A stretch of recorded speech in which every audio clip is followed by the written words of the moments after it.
Hello, welcome to the channel. If you haven't subscribed, now is the time to subscribe, and do check out my playlist for categorized video topics. What is Windows PowerShell? A lot of people have asked, what is it used for, and so many uses for PowerShell. And if you're somebody who's using Python, then you will come in interaction using the Windows PowerShell. First of all, PowerShell provides a great acquisition engine for obtaining a vast array of information from live systems, servers, peripherals, mobile devices, and data-driven applications like the Active Directory.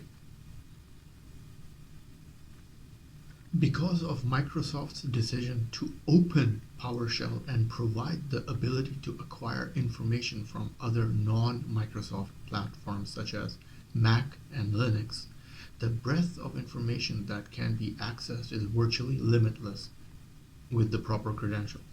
Combine that with plethora of built-in and third-party commandlets, pronounced commandlet, that can be filtered, sorted, and piped together, and you have the ultimate acquisition engine. Now, for those of you learning Python, as that's what we are doing here in my channel, I'm learning Python for my artificial intelligence course. By adding a bridge from PowerShell to Python, we can now leverage the rich logical machine learning and deep analysis of the raw information acquired by PowerShell. Figure 1-1 depicts what PowerShell and Python are doing. As you can see, the PowerShell acquisition engine has access to the servers, desktops, peripherals, mobile applications, and databases, which then goes to the PowerShell commandlets, which access themselves, and then it goes forward to the Python scripts, which have results, evidence, and justice reports. A little brief history of the PowerShell. PowerShell is a Microsoft framework that includes a command shell and scripting language. PowerShell has traditionally been used by system administrators, IT teams, incident response groups, forensic investigators, to gain access to operational information regarding the infrastructure they manage. Significant evolution has occurred over the past decade, as depicted in Figure 1-2. If we take a look, in 2003, PowerShell 1.0 came out. This was for the Windows XP and Windows 2003 server, for those of you using the Windows XP back in the day.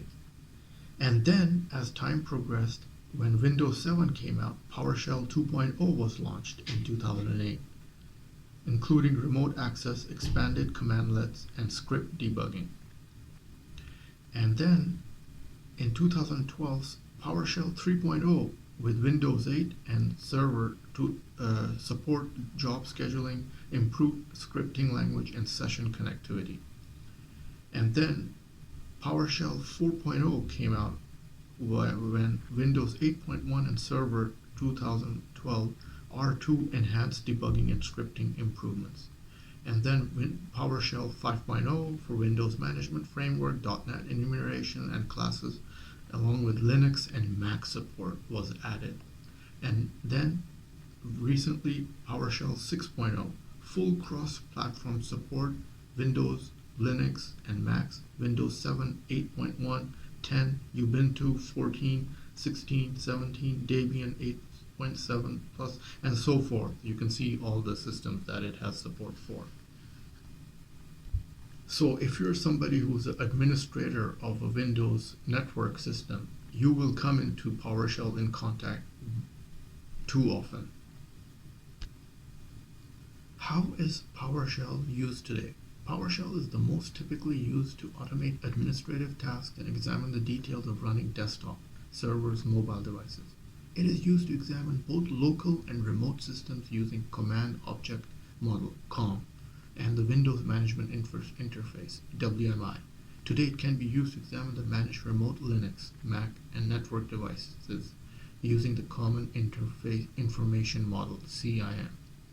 Now, I'm not going to get into how you use PowerShell, but as a very basic example, you can just go to on your Windows 10 system and look for Windows PowerShell, and you click on the icon, and then you will see a new window pop up with a black background, and then it will give you the dir. Then you just type, if you want to, let's say, access the Python interpreter, so you just type Python, Python, and once you do that and you hit enter, then the Python interpreter, the three arrows will pop up, and now you're into the programming mode. So that's how I would use PowerShell for my Python scripting or programming, for instance. Well, that's all I'm going to talk about in the video.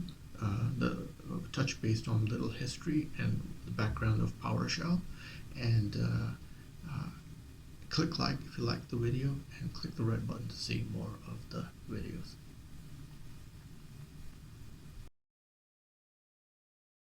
Enjoy this video? Then must have a look at these videos.